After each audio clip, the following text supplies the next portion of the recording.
আসসালামু আলাইকুম। আমি doctor Saleh Ahmed, physical medicine and rehabilitation বিশেষজ্ঞ, সহকারী অধ্যাপক ও বিভাগীয় প্রধান, Holy Family Red Crescent Medical College হাসপাতাল। আমাদের কাছে কখনো কখনো কিছু রোগী আসেন যারা তীব্র কনুই ব্যথা অনুভব করেন, বিশেষ করে কোনো ভারী জিনিস ওঠানোর ক্ষেত্রে, লেখার ক্ষেত্রে, ছবি আঁকার ক্ষেত্রে, অথবা হাতুড়ি দিয়ে কোনো কাজ করার ক্ষেত্রে, স্ক্রুড্রাইভার দিয়ে কোনো কিছু খোলা বা লাগানোর ক্ষেত্রে ওনারা এই ব্যথাটা বেশি অনুভব করেন। সম্ভাবনা থাকে ওনার টেনিস এলবো বা এই ধরনের রোগ হওয়ার খুবই ভালো সম্ভাবনা থাকে। টেনিস এলবো একটি প্রদাহজনিত রোগ, যেখানে আমাদের কনুয়ের ল্যাটারাল সাইডে অথবা ডান দিকের শেষ যে হাড়টা আছে, যেটাকে আমরা ল্যাটারাল এপিকন্ডাইল বলি, সেখানে যে মাসেলগুলো অরিজিন হয় সেখানে উনি ব্যথা অনুভব করেন। এক্ষেত্রে দেখা যায় যে সমস্ত কাজে রোগীরা বেশি বেশি হাত ভাঁজ করেন এবং সোজা করেন, অথবা হাতের সুপাইনেশন বা প্রোনেশন যে অ্যাকশনটা আছে, যে স্ক্রুড্রাইভার যে অ্যাকশনটা হচ্ছে, সেটা রিপিটেড মুভমেন্ট হয়, তাদের ক্ষেত্রে এই ধরনের প্রদাহটা বেশি হয়ে থাকে। টেনিস এলবো রোগীদের ক্ষেত্রে সবচেয়ে বেশি এফেক্টেড হয় এক্সটেন্সর কার্পি রেডিয়াস ব্রেভিস নামে একটি মাসেল। রোগীরা সাধারণত কনুয়ের এই পাশটাতে খুব ব্যথা অনুভব করেন, লাল হয়ে যেতে পারে, ফুলে যেতে পারে, এবং উনি যখন কোনো ভারী কাজ করেন, ছবি আঁকেন, কলম দিয়ে কোনো লেখা লেখেন, অথবা কোনো হাতুড়ি দিয়ে কোনো কাজ করার ক্ষেত্রে, স্ক্রুড্রাইভারের কোনো অ্যাকশনের ক্ষেত্রে উনি সেই ব্যথাটা বেশি অনুভব করেন।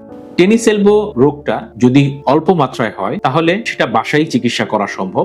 সেক্ষেত্রে রোগীকে ওই মাসেলগুলোকে বিশ্রাম দিতে হবে। এলবোতে আমরা অনেক সময় ব্রেস দিয়ে থাকি, কাজ করার ক্ষেত্রে এটা পুলি হিসেবে কাজ করে, কাজে সহযোগিতা করে এবং ব্যথা কমায়। ঠান্ডা পানির সেক দেওয়া যেতে পারে, এবং কিছু নির্দিষ্ট টেনিস এলবোর ব্যায়াম আছে, সেগুলা করলেও রোগীরা উপকার পেয়ে থাকে। টেনিস এলবোর ক্ষেত্রে কিছু ব্যায়াম আমি যদি আপনাদের দেখাতে চাই, তাহলে কিছু স্ট্রেচিং এক্সারসাইজ, যেমন রোগী এভাবে স্ট্রেচিং করবেন, 1 থেকে 10 পর্যন্ত গুনবেন, আবার ছেড়ে দিবেন, এভাবে 1 থেকে 10 পর্যন্ত গুনবেন, আবার ছেড়ে দিবেন। একটু গরম পানির মধ্যে তয়লা ভিজিয়ে ভিজা তয়লাটা ব্যথার জায়গায় দিয়ে তারপরে উনি এইভাবে ম্যাসেজ করতে পারেন। একটা হাতুড়ি অথবা ভারী কোনো জিনিস দিয়ে টেবিলের কিনারায় গিয়ে এভাবে সোজা উপরে নিচে উঠাবেন, ডানে বামে ঘোরাবেন।